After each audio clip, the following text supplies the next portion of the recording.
Perkenalkan, nama saya Intan Damayanti dari Prodi Ilmu Komunikasi Buddha semester 2. Di sini saya akan memaparkan hasil resum saya mengenai agama Buddha, biologi, dan eksobiologi. Ajaran-ajaran Sang Buddha secara populer dikenal dengan nama Buddhisme. Ia merupakan salah satu dari agama-agama besar di dunia. Ajaran-ajaran Buddhisme itu bersifat religius dan filosofis, serta dipandang sebagai suatu jalan kehidupan.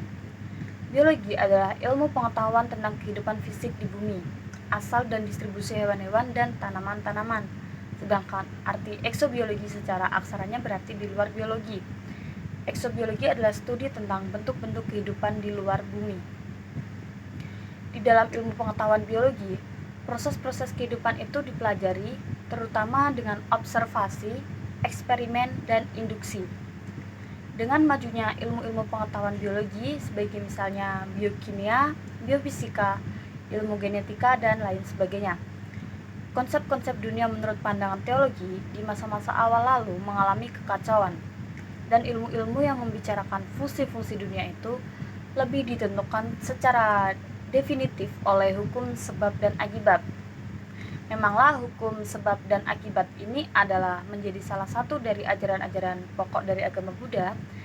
Kemajuan yang cepat dari ilmu pengetahuan telah menghalu asumsi dan telah menyebabkan orang percaya kepada fakta bahwa kehidupan di bumi ini berevolusi melalui waktu yang berjuta-juta tahun. Dari suatu organisme bersel tunggal menjadi ke bentuk-bentuk kehidupan tingkat yang lebih kompleks dan lebih tinggi. Sekarang, kebenaran evolusi tersebut diterima sebagai suatu fakta kehidupan. Tentu saja, bentuk kehidupan yang paling tinggi di bumi ini adalah manusia. Homo sapiens.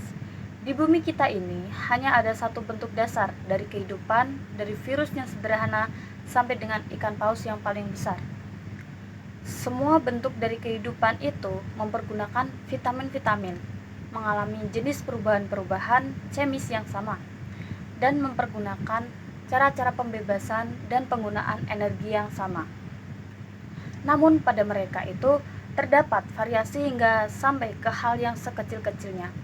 Dipercaya bahwa kehidupan di bumi ini mula pertama ada di laut, dan wujud kehidupan tersebut terbentuk dari dan bersesuaian dengan elemen-elemen kemis yang sama, yang sejak dahulu merupakan sampai sekarang umum ada di laut. Oleh karena itu, tidak ada ramuan-ramuan yang misterius atau unsur-unsur magis yang merupakan hasil jadi dari pergabungan unsur-unsur atas dasar tangan-tangan dingin yang mahir menciptakan sesuatu atau atas dasar karya dari dewa. Agar dapat aktif secara biologis, mata rantai tersebut harus mengalami perkembangannya dalam sesuatu cara khusus menurut pola tertentu dan tidak menurut pola yang lainnya. Para ilmuwan telah menyadari atau melihat peristiwa beberapa kali bahwa bumi yang primitif ini lebih merupakan suatu tipe planet baru yang sifatnya umum, yang kaya dengan kimia-kimia organis yang sederhana.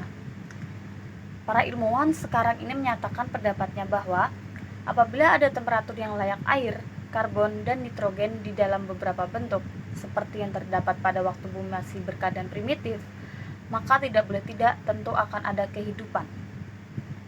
Apabila katalis-katalis yang tergabung bersama-sama, haruslah telah dapat muncul kehidupan selama waktu 1 tahun saja. Sekian dari saya, terima kasih.